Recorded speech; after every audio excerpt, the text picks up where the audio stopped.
Tá muito alto agora, um pouquinho menos. Obrigado. Obrigado. Bom dia a todos. Vamos...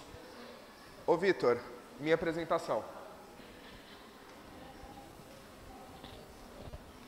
Vamos começar a terceira parte. Eu acho que está muito alto, dá uma baixada, por favor, depois. Eu sei que você está fazendo várias coisas. Mas, terceira e última aula do capítulo 17. Agora a gente vai focar no último trecho de 40 e 58. Vamos falar um pouco sobre o que aconteceu anteriormente, o que vimos até então. Na primeira aula a gente viu, por favor, abaixa um pouco o áudio, que está muito alto. Está muito alto o áudio, Vitor. Obrigado. Obrigado, agora tá bom. A gente viu na primeira aula quem eram os filisteus. É um povo que a gente sempre fala, que a gente sempre comenta, mas que a gente conhecia, pelo menos eu conhecia pouco. Depois nós vimos a cilada em que Israel se colocou. Israel não precisava ter passado por aquilo, acabou se enrolando, acabou criando um problema para si própria. Nós vimos também quem era Israel, quais eram os pontos positivos e negativos de Israel no meio dessa brincadeira. Nós vimos também um rei medroso. E nós vimos que a palavra do Senhor falava que os medrosos não deveriam entrar na guerra, que eles deveriam fugir, porque eles acabam contaminando todo mundo. E isso aconteceu com quem? Com Saul.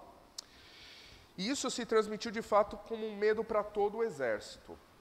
A gente viu na aula 2, se no primeiro trecho a gente viu falando sobre o cenário em que Israel se encontrava, no segundo trecho parece que focou na história pessoal de Davi. Daí nós vimos Davi na casa dele, nós vimos Davi levando as provisões para os irmãos, e nós vimos as batalhas que Davi começou, a última batalha que nós vamos ver hoje, que nós conhecemos de Davi e Golias, ela no final das contas não foi a única batalha que ele teve que lutar naquele momento.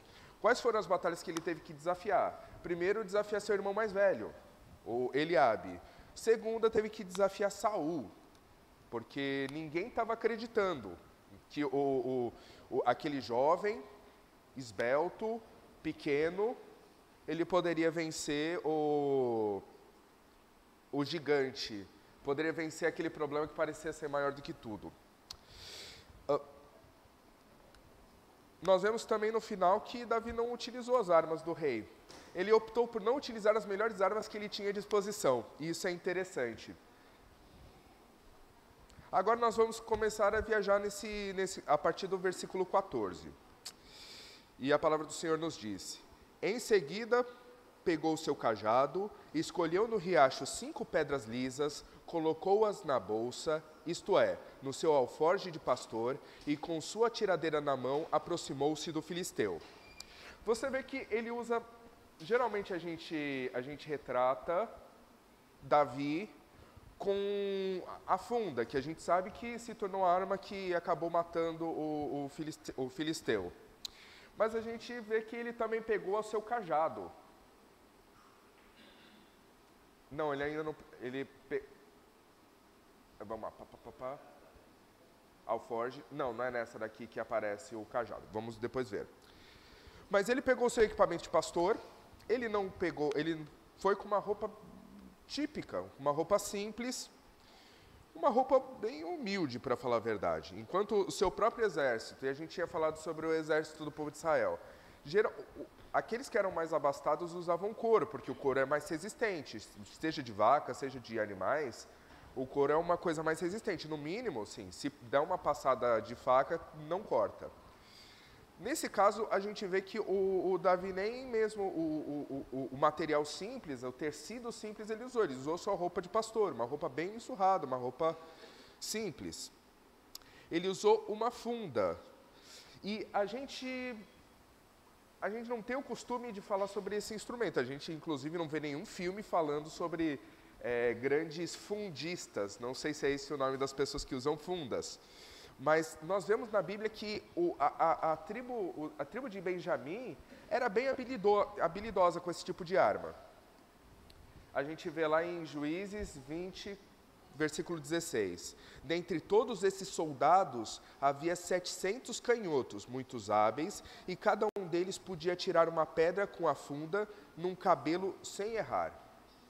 A Bíblia, inclusive, coloca uma situação bem... Claro, é uma figura de linguagem, mas é uma figura de linguagem forte. Quem era destro, geralmente pegava as armas. Os canhotos, o que vamos fazer com eles? Eles começaram a praticar e a treinar a funda. Então, assim, e a habilidade deles, de acordo com a palavra do Senhor, era muito grande, a ponto de acertar um fio de cabelo. A questão é acertar na distância, na potência. A gente sabe que é uma figura de linguagem, mas é uma figura de linguagem que mostra que Israel tinha isso como, pelo menos, uma força extra. Existiam arqueiros, mas existiam aqueles que lançavam pedras. E era uma coisa, pelo visto, cultural, pelo menos da tribo de Benjamim. Se a gente olha, a tribo de Benjamim, ela fica literalmente em cima da tribo de Judá. Então eram tribos muito próximas. Belém fica muito próximo de Jerusalém. Jerusalém não fica em Judá, fica em Benjamim. Então os dois são muito próximos, menos de 10 quilômetros de distância. Então essa cultura provavelmente também foi transmitida para Davi. E Davi deve ter feito um bom serviço, assim, aprendendo como atirar, como brincar com esse tipo de estilingue. Agora vem a questão. Por que 5 pedras? E há uma pergunta. Por que aqui no versículo foram escolhidos 5 pedras? Aqui, no riacho, 5 pedras lisas. Por quê?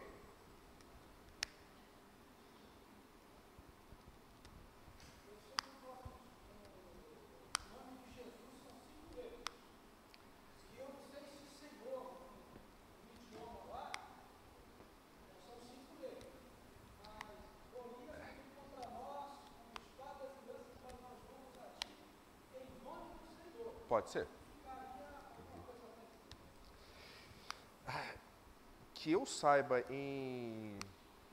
na época eles falavam aramaico. Yeshua é Jesus. Não sei se na escrita seriam 5 letras. Senhor, eu sei que é Yahvé, e eles colocavam 3 letras. Então, sim, talvez seja Yeshua futuramente, mas Yahvé eu acho que não. É 3 letras para Yahvé. Porque eles não escrevem a vogal, eles só escrevem as consoantes. Mas, bom, eu gosto de chutes. Vamos lá, outro chute. Por que 5?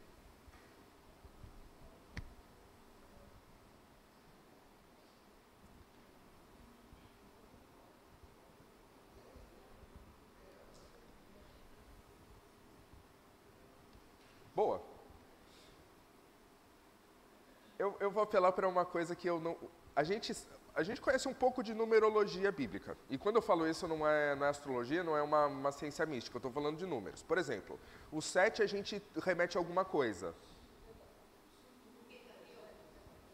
Exatamente. Acertou perfeitamente. A melhor teoria, assim... Ele pode ter escolhido 5 por ser 5... 1, 2, 3, 4, 5, peguei na hora, pode ser, porque a Bíblia não fala nada sobre isso. Mas por que será? Assim, em todas as respostas que Davi deu, toda vez que ele é perguntado se ele vai fazer, ou ele criticava o filisteu, ele não fala simplesmente, eu vou fazer isso, mas ele fala, ele está ofendendo ao meu Senhor, eu vou fazer isso. Então, muito provavelmente, se a Bíblia colocou que ele pegou 5 pedras, ela não colocou, poderia ter pego pedras. A Bíblia poderia ter falado simplesmente que ele pegou pedras, não me importa quantas. Mas eles deixaram muito claro 5. O número mais forte, dentro da numerologia bíblica, eu acho muito perigoso falar isso, porque parece um misticismo e não é, mas o Senhor usa alguns números como prova ou como lembrança, até os 40 dias que os filisteus ficaram, que o filisteu ficou cercando o povo de Israel, a gente vê que números eles são importantes. E esse número 5, o mais forte, o mais próximo é exatamente o Pentateuco, que é a fundação, que é o fundamento da palavra do Senhor. Eu acho muito interessante esse aspecto. Ele pegou só 5 pedras. O Eraildo, às vezes vai, às vezes não vai, eu não entendo muito bem isso. Versículo 41, vamos lá. Enquanto isso, o filisteu, com seu escudeiro à frente, vinha se aproximando de Davi.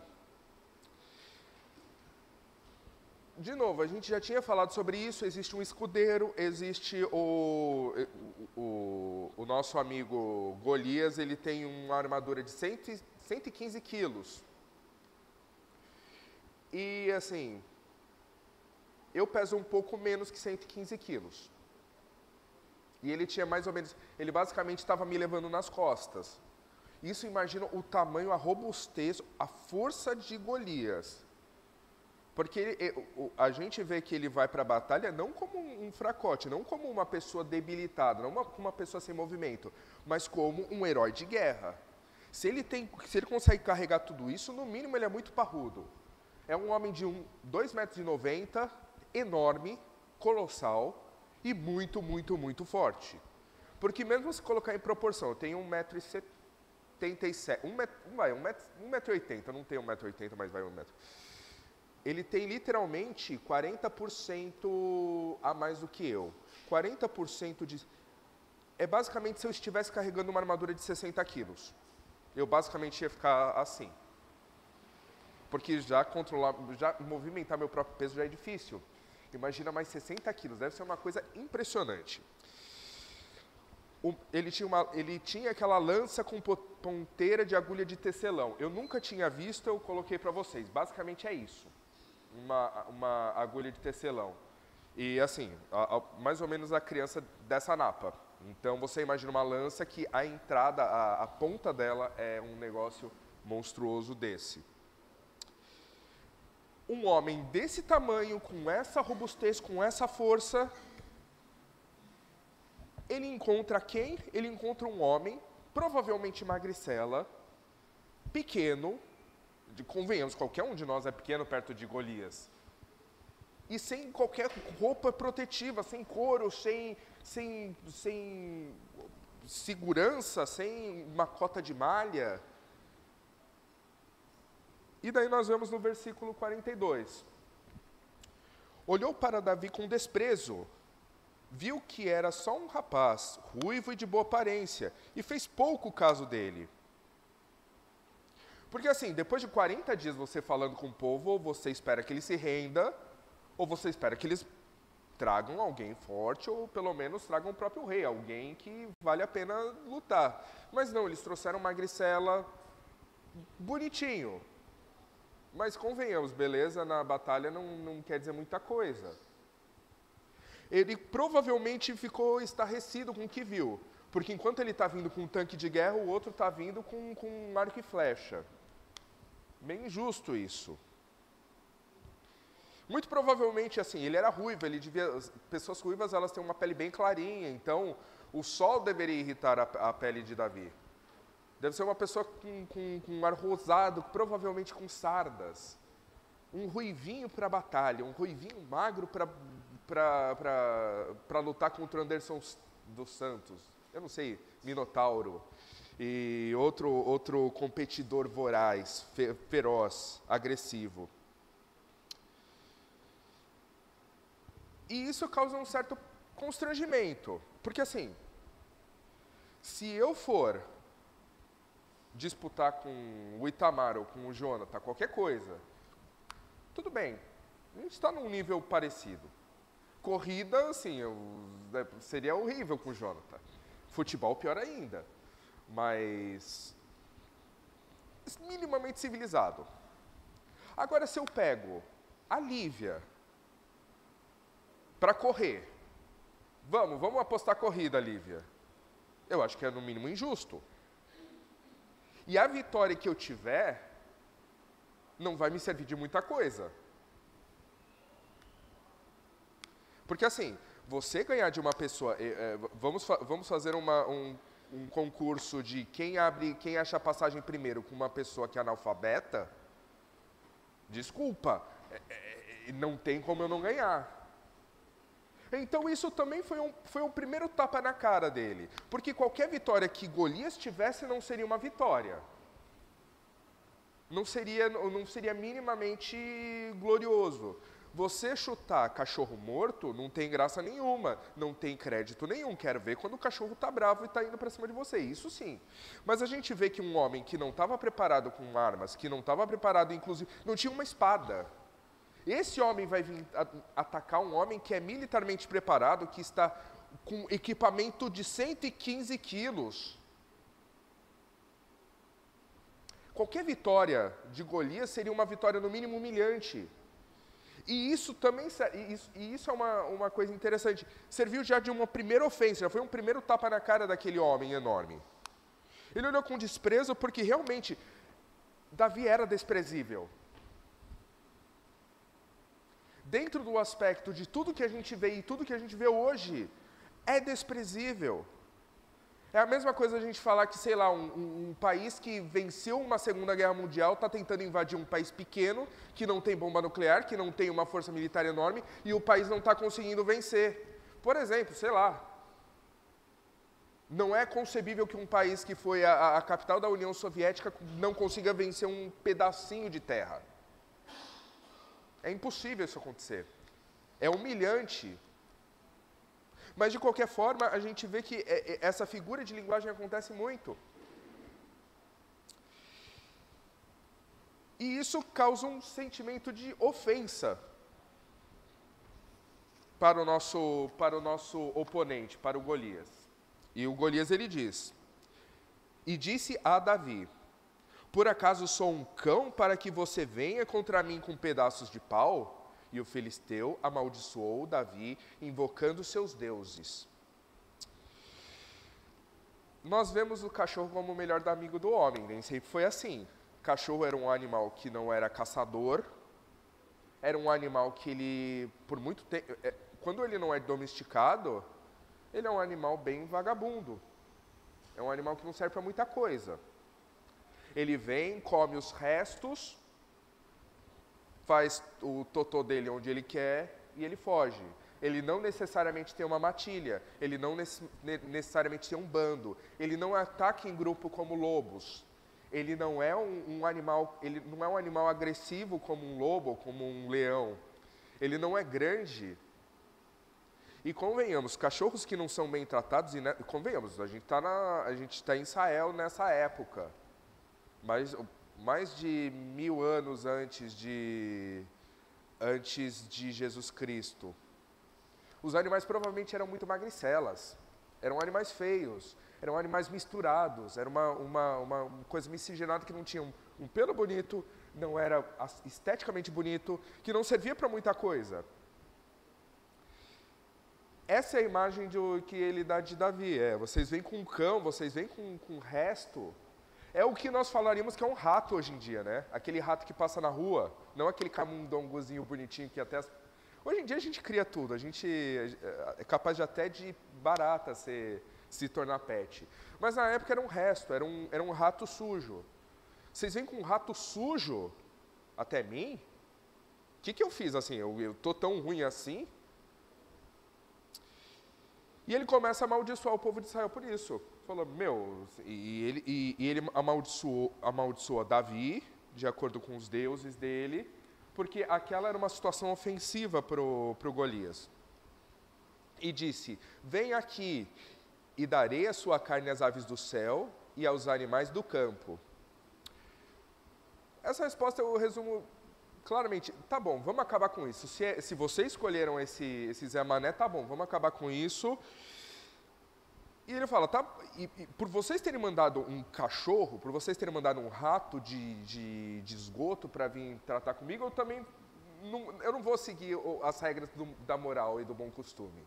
Porque se hoje a gente tem o costume de enterrar pessoas, naquela época era isso ainda mais valioso, era ainda isso mais honrável. Mesmo entre inimigos, quando você tinha uma batalha, você batalhava de dia, à noite as pessoas pegavam os corpos. Elas retomavam os corpos. Por quê? Porque todas as pessoas que morrem têm uma família. Porque essas pessoas merecem ser enterradas. Até hoje nós temos esse valor. Isso mesmo sabendo que o corpo já não interessa mais. É interessante que nós vamos para sepultamento, nós vemos o corpo e nós somos cristãos e eu não estou falando que a gente está pecando por isso ou que a gente está fazendo algo de errado, mas veja como o corpo para nós é valioso até hoje. Imagina quando você não sabe o que vai acontecer na sua vida, depois que você morre. Ninguém tinha essa certeza e o Senhor não tinha falado isso. Então o corpo era uma coisa valiosa. Mas ele fala, olha, esse daí vai ficar para os animais comerem, vai ficar à vista. Ele vai ficar apodrecendo. Isso é uma coisa tão valiosa que mesmo as pessoas que são condenadas, que são mortas em Israel, mesmo aqueles que cometem pecados brutais, eles ainda são enterrados. Então é você pegar uma penalidade que não tinha padrão naquela época. E era uma desgraça também em Israel. O corpo não ia ser entregue. Eu vou destruir o que resta de vocês e eu não vou deixar nem a carcaça para vocês pegarem. Aconteceu isso em Ilíada também, esse tipo de guerra psicológica. O Heitor, um dos heróis da Ilíada, ele fala exatamente essa frase. E aí começa a terceira guerra do Davi, que é a guerra psicológica. Primeiro, o Golias, ele coloca Davi no lugar dele, o lugar de uma pessoa fraca, frágil, uma pessoa sem grande valor, uma pessoa que não estava preparada para aquilo e que provavelmente não sabia metade do que Golias estava preparado a fazer. E daí nós vamos para o versículo 45.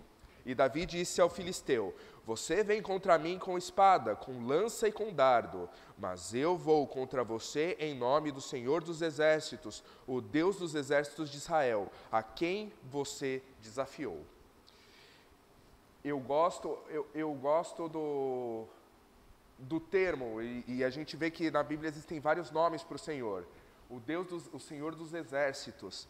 E a confiança de Davi era muito clara de quem ia decidir. O Golias confiava e ele estava muito certo em confiar nas armas. Ele viveu a vida toda batalhando. Ele treinou muito tempo por isso. Ele tinha confiança nas armas que ele tinha. Davi, muito provavelmente também, viveu a vida toda e tinha por que ter confiança nas armas dele. E a arma dele era o Senhor. É muito difícil a gente chegar num momento de precipício e querer, não, agora eu vou ser um bom cristão. Meu amigo, você tem que treinar e saber muito bem as suas armas antes. E se a sua arma é o Senhor, se a única coisa que você vai é o Senhor, então você precisa ter conhecido, precisa ter experimentado muito o Senhor. E experimentar o Senhor não é só leitura bíblica. É prática, é sacrifício, é dor, é você se sacrificar e você saber treinar o Senhor, você saber se treinar dentro do conhecimento do Senhor, dentro da prática do Senhor. Aqui vem o conceito de confiança verdadeira, porque Golias colocou o Davi no lugar dele, mas Davi, ele não se movimentava com as ondas do mar, porque se alguém te chamar de corrupto, se você não é corrupto, você não precisa temer isso. Se alguém falar que você roubou, que você é mau caráter, que você, ou que sua mãe, mandar sua mãe para algum lugar, ou chamar sua mãe de alguma coisa, você não precisa se preocupar, porque você conhece a sua mãe. Eu espero que você conheça sua mãe. Você sabe que ela não é isso, ou não é aquilo. Você sabe que se alguém te chamar de alguma coisa, você não é aquilo. Às vezes você é. De fato. E se você você não deveria se sentir ofendido. Porque se falam para mim que eu sou pecador, está falando verdade. Se falam e eu não sou, eu não sou. Então, o Golias, ele fez uma estratégia interessante que funciona com a maioria das pessoas e estava funcionando muito bem com Israel. Mas Davi, ele tinha certeza. E quando você tem certeza, não importa. Isso não te abala, literalmente. É interessante que aqui a gente vê um conceito muito interessante.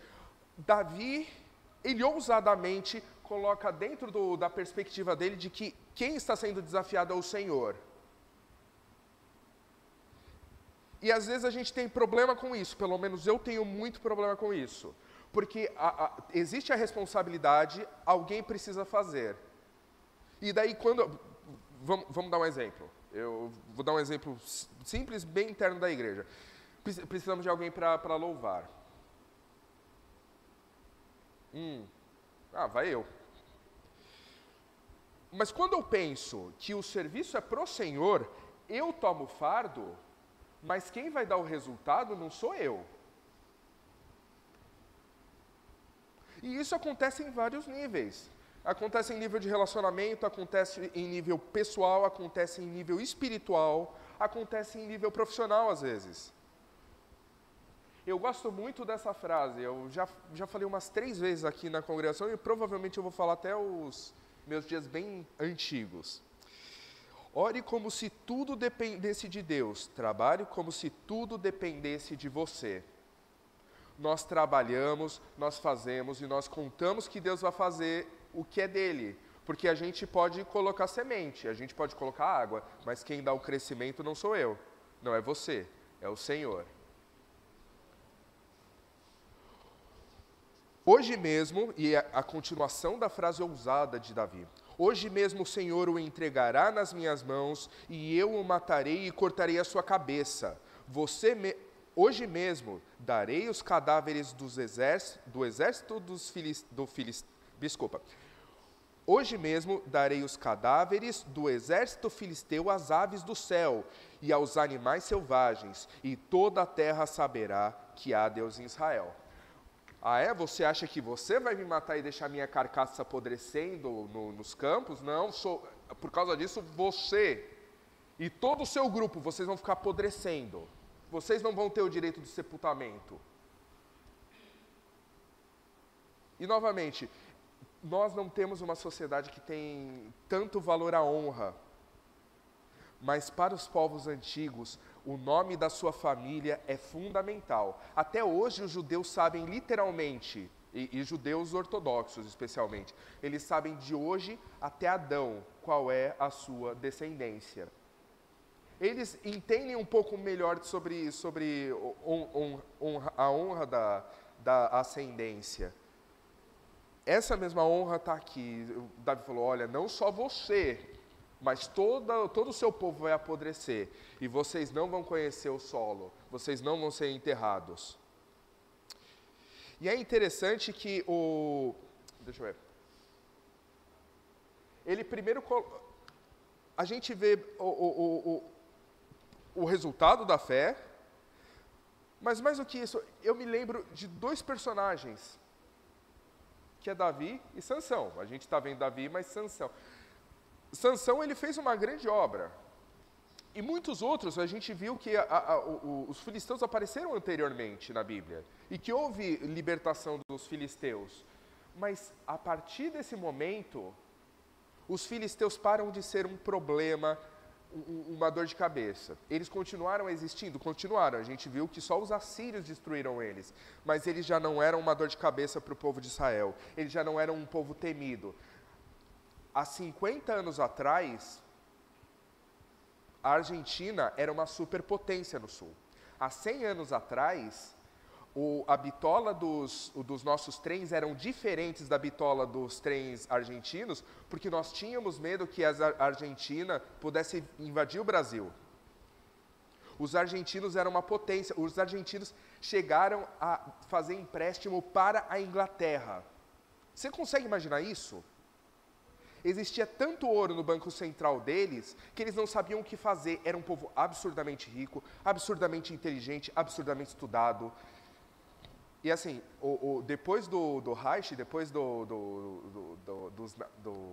da Segunda Guerra, muitos cientistas nazistas vieram para a Argentina. Ou seja, era um povo que tinha conhecimento tecnológico, tinha muito dinheiro, eles tinham a faca e o queijo na mão. A gente não entende hoje o risco que era a Argentina, mas a Argentina por muito tempo foi um risco para nós.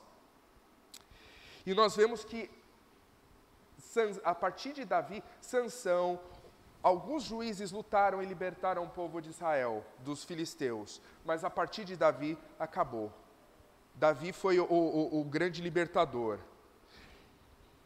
E o fundamento é muito interessante. Não é para a glória própria, não é para que simplesmente o povo sobreviva, mas para que aquele sinal de que aquele homem fraco, aquele homem frágil, aquele homem que não tinha condição de vencer, se ele vencesse por causa de Deus, era para comprovar que existe Deus em Israel. E até hoje a gente fala de Davi e Golias. Olha como esse marco, olha como esse sinal foi importante para aquele povo. Até hoje a gente comemora isso. Até hoje a gente se lembra do Deus de Israel, e quando vem o Deus de Israel, vem a estrela de Davi, e a gente pensa na estrela de Davi porque ele dormiu com Batseba? Não, porque ele matou Golias. As palavras não quebraram o coração daquele jovem, ele continuou com a certeza em Deus. E muitas vezes a gente procura conselhos, a gente procura ouvir pessoas, ou a gente às vezes simplesmente procura alguém que fale aquilo que nós queremos ouvir, e às vezes a gente deixa de esquecer que o trabalho é para o Senhor. É muito difícil, é muito caro, não vai dar certo. Não, olha, vai dar muito trabalho, eu tenho que trabalhar, eu preciso pagar as contas. Eu não tenho tempo para me dedicar a isso. Versículo 47. Todos que estão aqui saberão que não é por espada ou por lança que o Senhor concede vitória, pois a batalha é do Senhor, e Ele entregará todos vocês em nossas mãos. É interessante que agora ele não fala só pro filisteu. Ele falou, olha, vocês todos vão morrer. Agora ele está falando para os filisteus. Não é por causa de espada, não é porque vocês dominam metal, não é porque vocês têm espadas, não é porque vocês têm tecnologia que vocês vão conseguir. Porque quem vence a batalha é o Senhor. Acho que a gente deveria pensar melhor nisso. Deveria pensar muito melhor nisso. Porque às vezes a gente tenta investir em educação, a gente tenta investir em exercício, a gente tenta investir em aparentar ser algo que nós não somos, mas quem vence as nossas batalhas tem que ser o Senhor.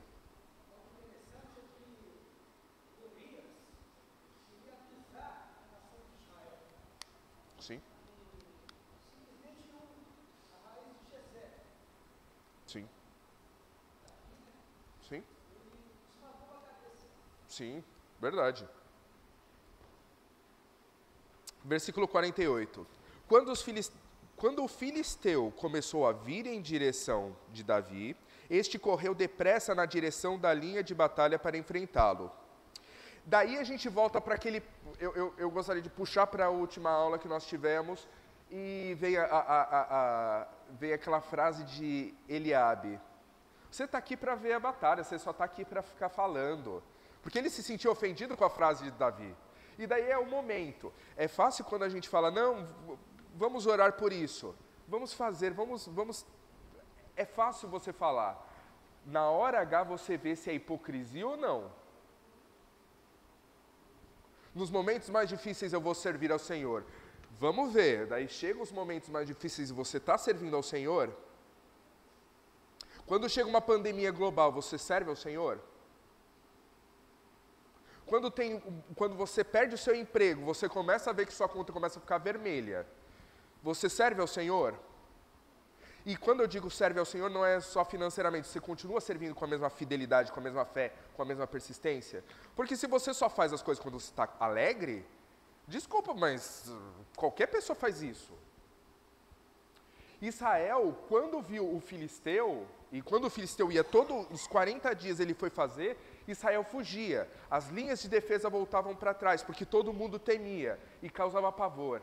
Davi, quando viu Golias, o que ele fez? Ele fez justamente o contrário, ele começou a correr. Ele não foi andando, ele foi correndo contra. E eu gosto muito dessa frase, desse general, George Patton. Atacaremos e atacaremos até estarmos exaustos. E então, atacaremos novamente. Esse homem foi um herói de guerra na Segunda Guerra Mundial. 1,5 milhão de inimigos nazistas morreram com a determinação desse general. Ele é um grande herói de guerra. Mas ainda assim, muito menor que Davi.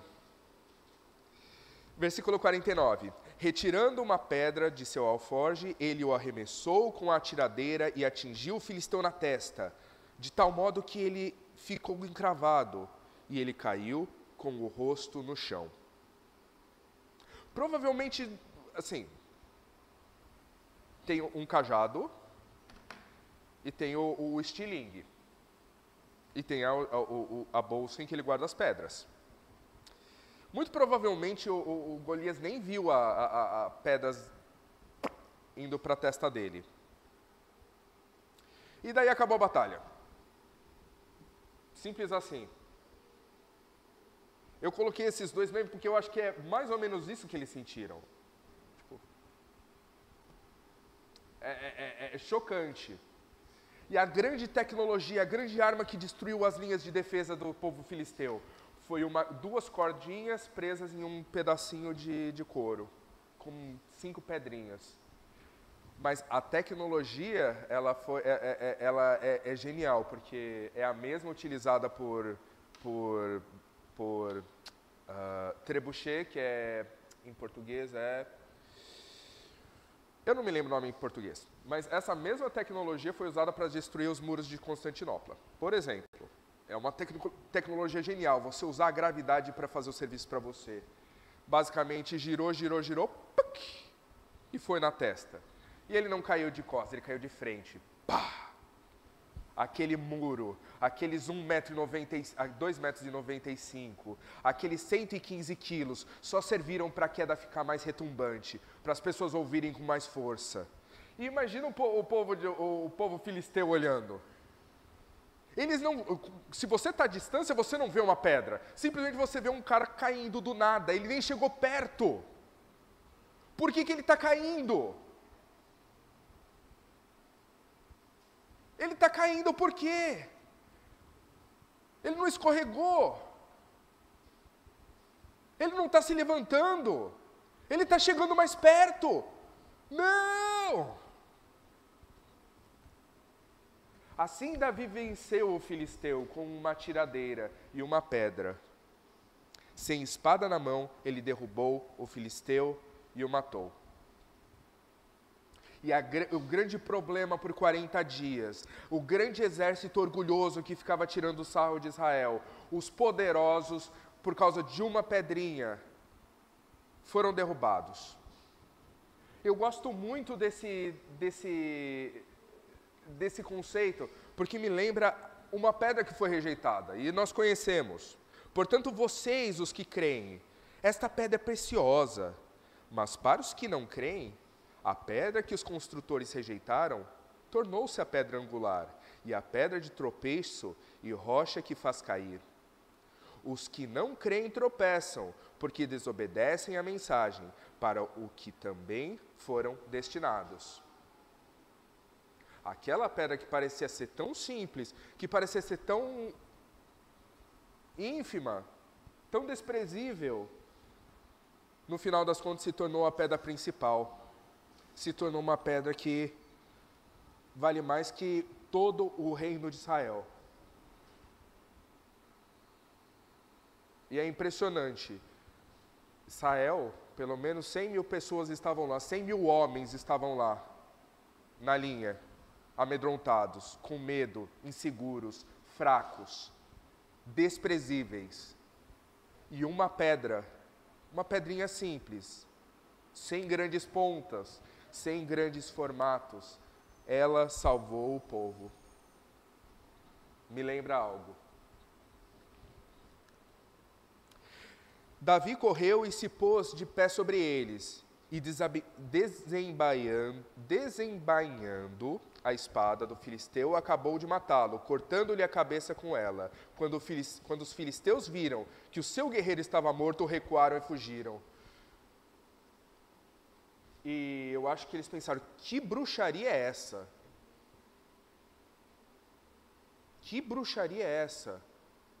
O cara nem chegou perto, o outro tombou. O que está acontecendo? Levanta logo. Mas não apenas não levantou, como o Davi, ele pegou a espada do inimigo. Provavelmente deve ter demorado um bom tempo para levantar, porque, convenhamos, era pesada. E tirou a cabeça de Golias. Pisou na cabeça da serpente. E alguns estudiosos ficam com a pergunta, mas será que ele morreu quando a pedra caiu, quando a pedra foi acertada? Será que foi no momento que cortou a cabeça? Não interessa. O importante é quem que matou. E a gente sabe que não foi Davi que matou. A gente sabe que não foi o homem habilidoso com a funda. Porque se o nosso amigo, não, ele não é nosso amigo, se o nosso inimigo, Golias, tivesse feito isso, acabou a história, a gente estaria com uma história de escravidão por mais 40 anos, provavelmente. Mas foi o Senhor que fez a pedra se encontrar com a testa. E deve ser um sentimento muito gostoso. Algumas vezes, para falar a verdade, é bem raro eu sentir isso, e eu sinto muito por mim, por isso. Mas é gostoso quando você sente que você é a mão de Deus. Que no final das contas, o que você está fazendo é algo tão maravilhoso, algo tão excelente, que não foi você que fez. Não pode ter sido você que fez. Foi Deus te usando. Você sendo usado e você não sabia que você estava sendo usado, você sabia que você estava no caminho certo, que você queria fazer o certo. Mas para dar um resultado tão bom, só sendo Deus, que estava te usando naquele momento. E eu acho que esse era o sentimento de Davi. O sentimento de que ele estava sendo a própria mão de Deus naquele momento. E isso cria um problema para os filisteus. Eu posso ter metal, mas se esses caras, se um cara sem armadura, se um cara sem equipamento militar, ele chegando perto de mim, ele me mata, isso é um problema. O que esse Deus deles vai fazer comigo? E daí vem a retribuição divina de Deus. Eles ficaram 40 dias recuando por causa de um homem. Agora os filisteus iam recuar por causa de um homem. As linhas de defesa se desfaziam. Agora as linhas de defesa estavam se desfazendo por causa de Davi. Eram 40 dias de medo. Agora são literalmente, chega a 30 quilômetros. Chega a 30 quilômetros de penitência, em que eles vão morrendo, e a carcaça vai ficando no chão, o sangue vai se espalhando, o fedor da morte vai contaminando o reino filisteu. E eles pensam, e agora, José? E agora o que eu faço? Versículo 52.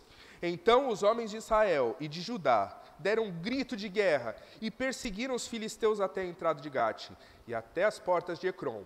Cadáveres filisteus ficaram espalhados ao longo da estrada de Saarim até Gate e Ecrom. É mais ou menos 30 quilômetros, de Belém até Ecrom.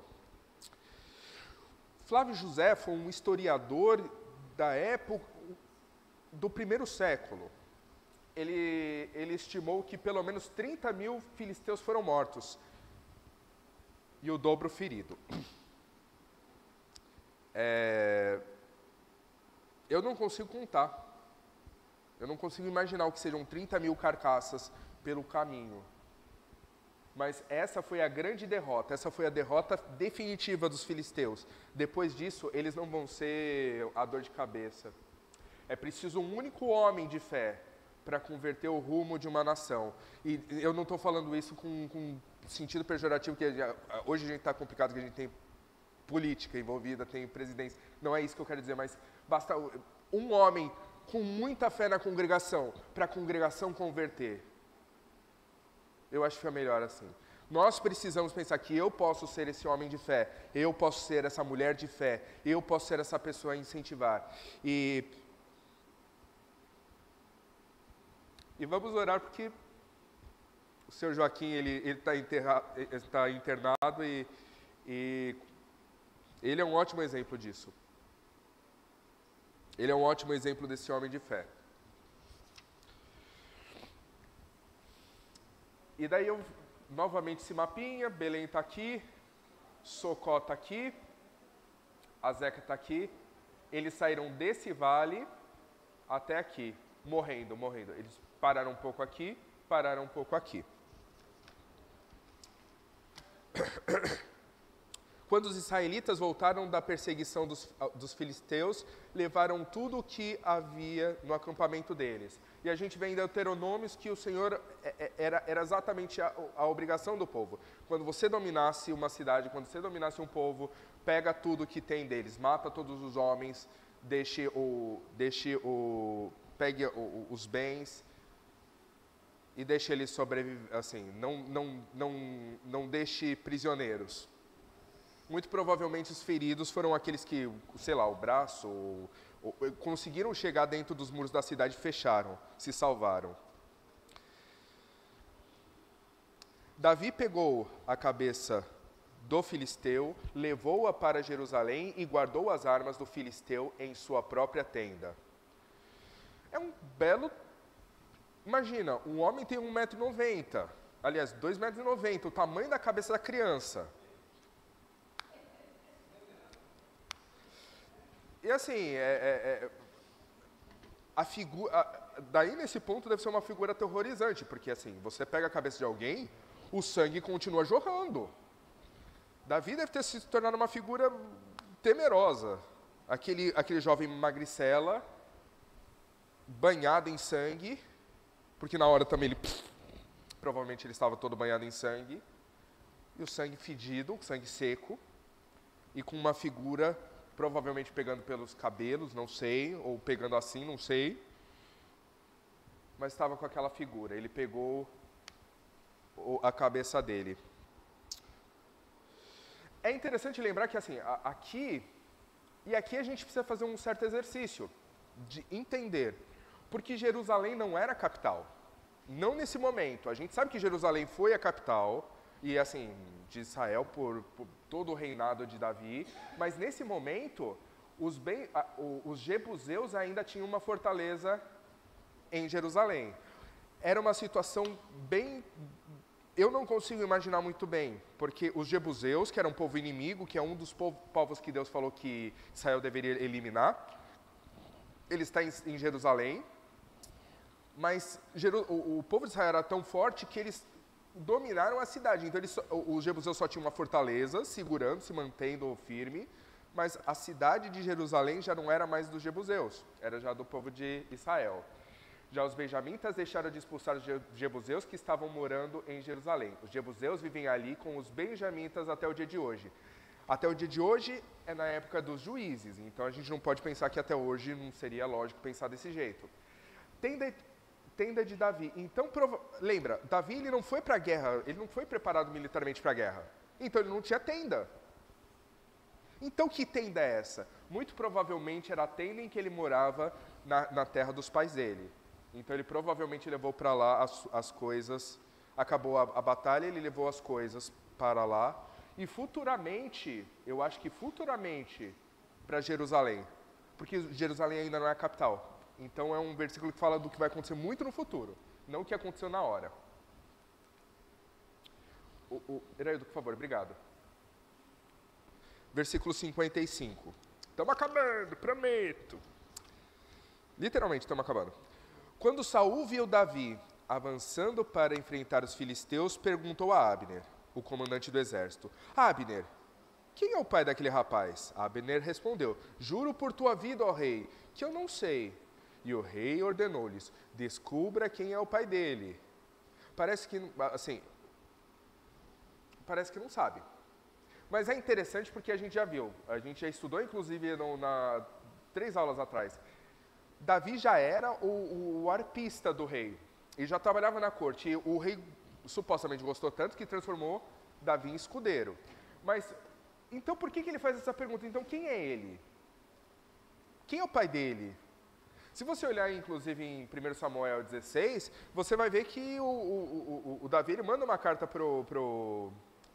o Saul manda uma carta para Jessé. Mas por algum motivo ele não se lembra. Existem vários motivos para isso. Primeiro que quando você é rei, você não fica pensando no currículo de todos os seus empregados, né? O segundo motivo é que provavelmente o trabalho de Davi não era full time, ou seja, não era permanente.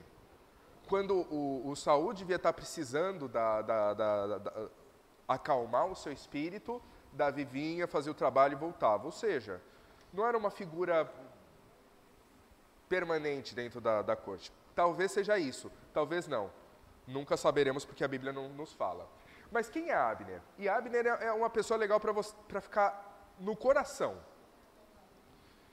Não sei se é uma figura legal, mas é uma figura para se ficar na mente. Quem é Abner? Sua mulher chamava-se Ainoã e era filha de Aimaas. O nome do comandante do exército de Saul era Abner, filho de Ner, tio de Saul. Era o tio de Saul que estava comandando. E a gente vai ver que futuramente isso vai fazer, assim, é legal pensar que é o tio de Saul.